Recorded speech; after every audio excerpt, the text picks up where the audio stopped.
everyone. It's Sherry, back with another episode of The Practiced Life. And today's episode is called Manage Your, air quotes, holiday mood. And I'm saying that because what I'm going to talk to you about right now can be used for any mood, for any day, for any time, but particularly helpful during the holiday season.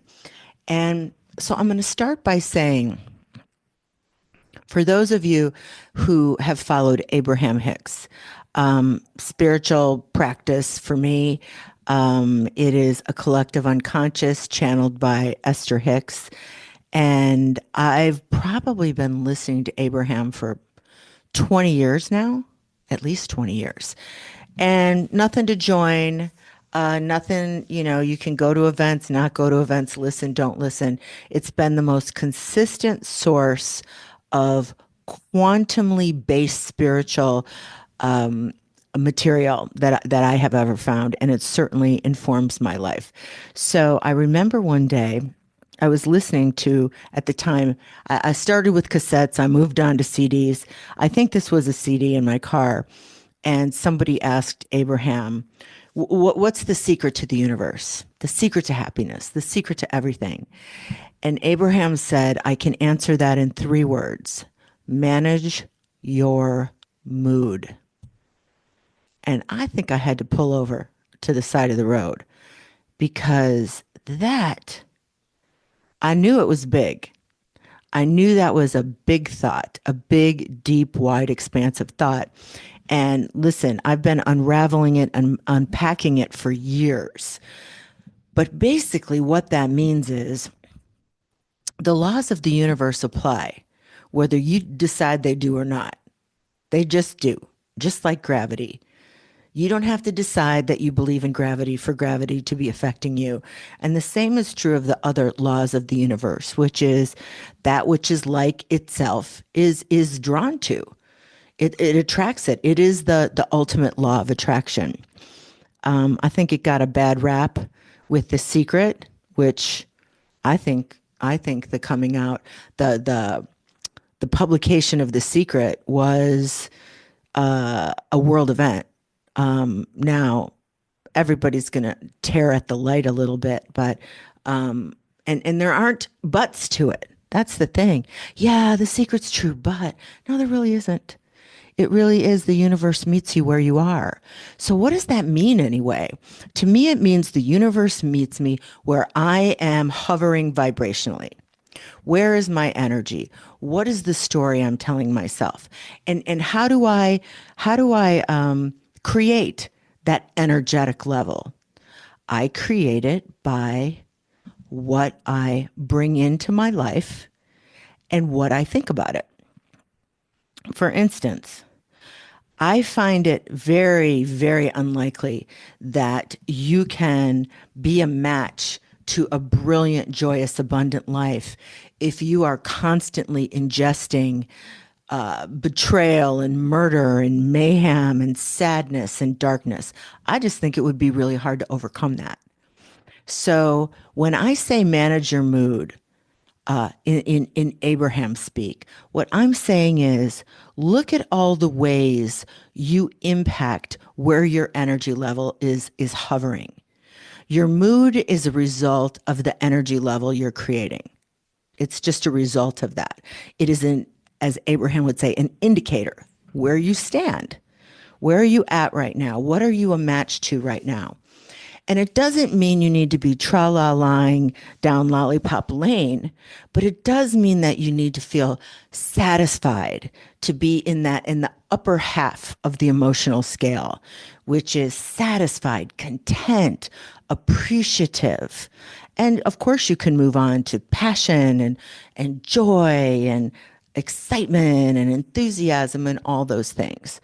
But you can hover right at things are really good. And your energy will be a match to the universe delivering more of that to you. So what are the practical practices? What are the things you can do to manage your mood? Well, would it surprise you to know that you are the programmer of everything that comes into your life? You are the decider. You are the bouncer at the door of the club.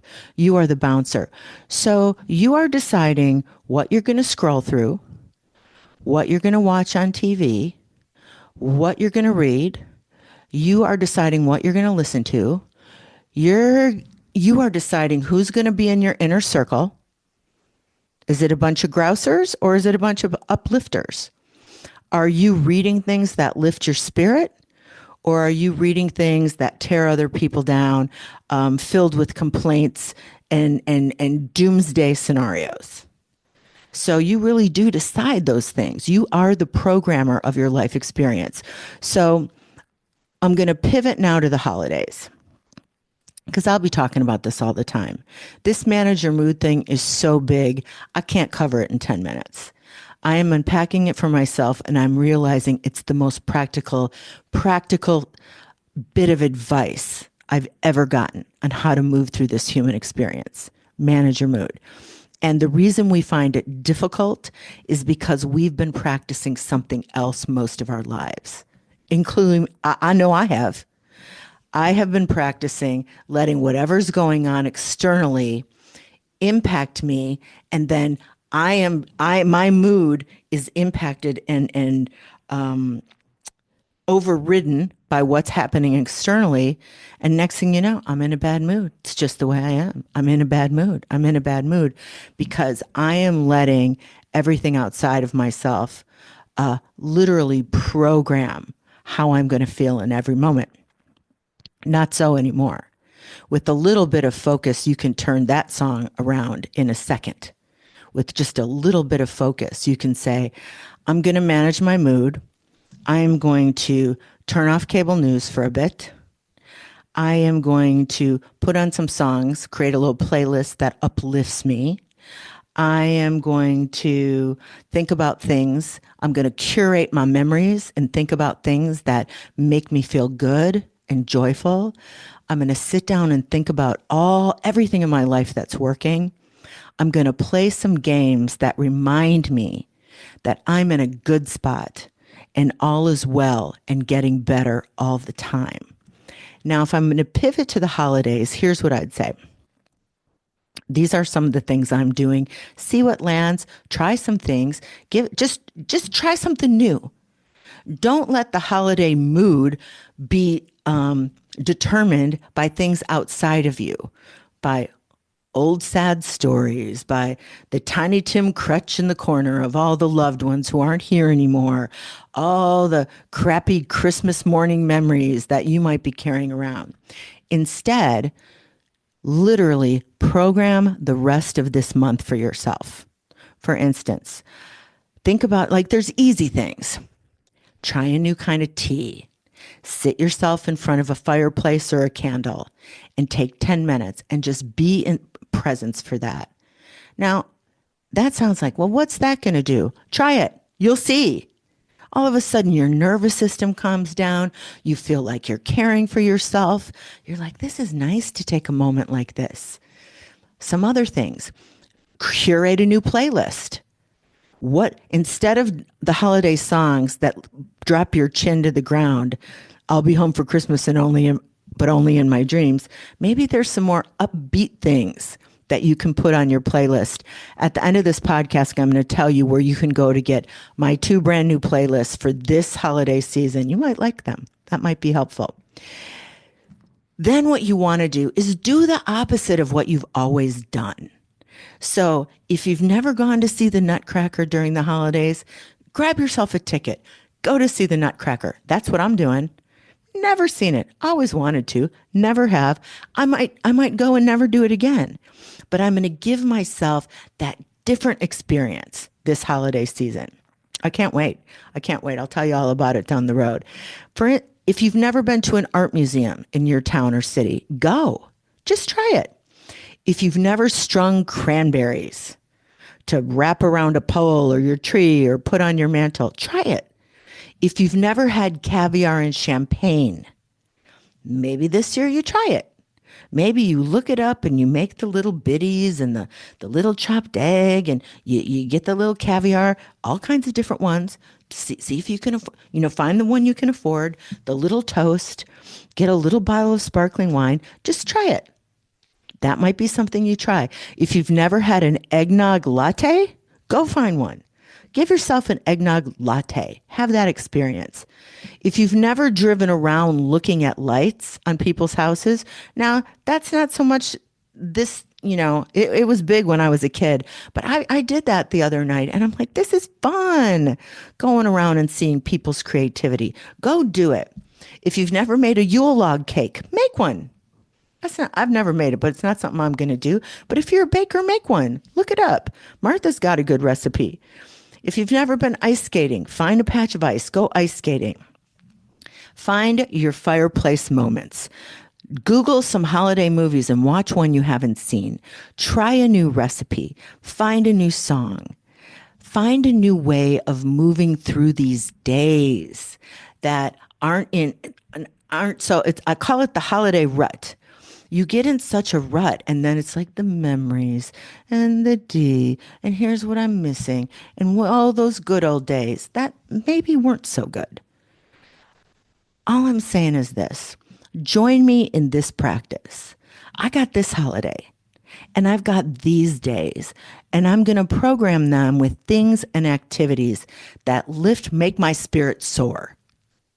And when my spirit soar, my mood is stable, it's elevated, and now I'm a match to that wonderful next version of life I say I want. Manage your mood. That is really, really, really, that is, the secrets of the universe are right in those 3 words. I'm so glad you joined me for this. I want you to give it a try. Let me know. Let me know if when you stir this pot a little bit, if you feel a difference, if you can feel your mood rising, because we'll be talking about that throughout the year. Managing your mood is the beginning of everything in the practice life. I'm so glad you came. I'm so glad you listened to this episode.